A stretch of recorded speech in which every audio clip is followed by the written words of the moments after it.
பூசணிக்காய் போட்டு கருவாடாடா? இது வந்து குழம்புக்கு மட்டும் யூஸ் பண்ணுவேன். குழம்பு கருவாடா? குழம்பு கருவாடா இது வந்து நல்லா இருக்கும். இதுல வந்து பூசணிக்காய் போடுறோம். வெங்காயம் வேணாலும் வெங்காயத்தை பொடி பண்ணி நறுக்கி போட்டு பண்ணிக்கலாம். நான் வந்து பூசணிக்காய் போட்டு வச்சுப்பேன். ஆனா இது 2 நாள் ரொம்ப நாளைக்கு இருக்காது. இது ஒரு 3 மாசம் வெளில வச்சுக்கலாம்.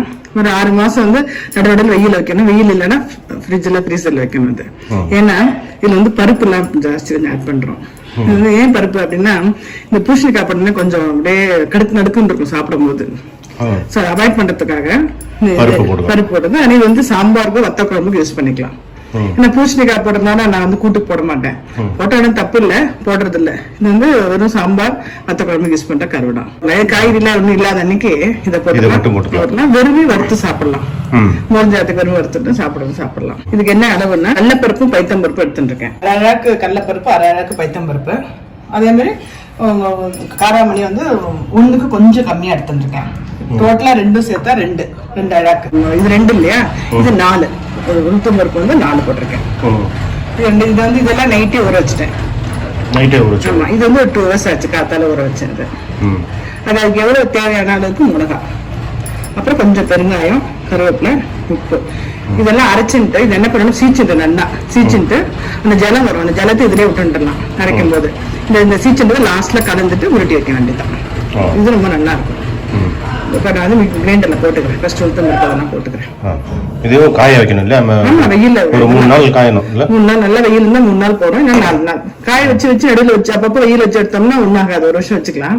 வெயில இருக்காம டப்பால மூடி வச்சிட்டோம்னா கொஞ்சம் லேசா வண்டு வந்துடும், ஒரு வாசனை வந்துடும். அதனால என்ன பண்ணணும்னா நான் என்ன பண்ணுவேன்னா போட்டு வச்சுட்டு ஒரு ஃப்ரீசர் சின்ன பாக்ஸ்ல போட்டு உள்ள வச்சிருவேன். நான் ஃப்ரீசருக்குள்ள வேணுமோ எடுத்து பொரிச்சுக்கலாம். ரொம்ப நல்லா இருக்கும். அது வேணுமோ வெங்காயம் போட்டுக்கலாம். கிரைண்டர்ல போட்டுறேன்.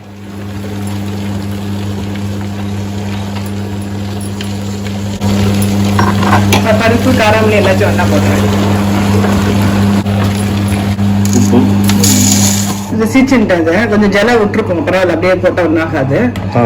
இப்ப இது வந்து இப்ப இந்த பெருங்காயம் அந்த கொஞ்சம் மஞ்சள் சீச்சுன்னு இருக்கேன், இதை போட்டுட்டு அதையும் போட்டு எடுத்து வச்சிடறேன்.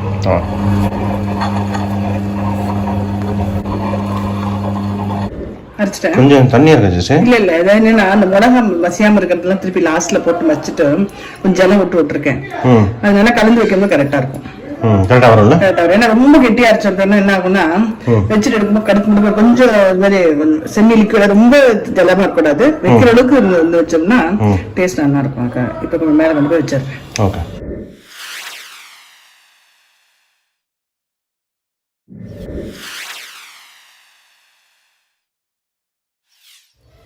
இது பாருங்க, இந்த குழம்பு வேணான்னு சொன்ன கிழங்கு வந்து அது வந்து காஞ்சிட்டு 3 நாள் ஆயிடுத்து.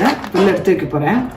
இந்த கருடை வந்து இன்னும் இன்ட்ரெஸ்டிங் பாட்டி என்ன சொல்லுவாங்கன்னா, கண்டிப்பா அந்த கட்டு சாதம் பல கல்யாணம் ஆயிட்டு அந்த கட்டு சாதம் கண்டிப்பா கருடா வைக்கணும் அப்படின்னு சொல்லுவான். இதுக்காக வந்து போடுவான். கல்யாணம் அப்படின்னா எங்க அத்தைக்கெல்லாம் கல்யாணம் ஆகும்போது எல்லாம் அவருக்கு எங்க பாட்டி வந்து போட்டு கொடுக்கணும், டப்பா நிறைய கொடுக்கணும் அப்படின்னு சொல்லிட்டு டப்பால இருப்பா கருடாத்தை. கல்யாணம் முடிஞ்சிட்டு போகும்போது கட்டு சாதத்தோட இது இருக்கும்.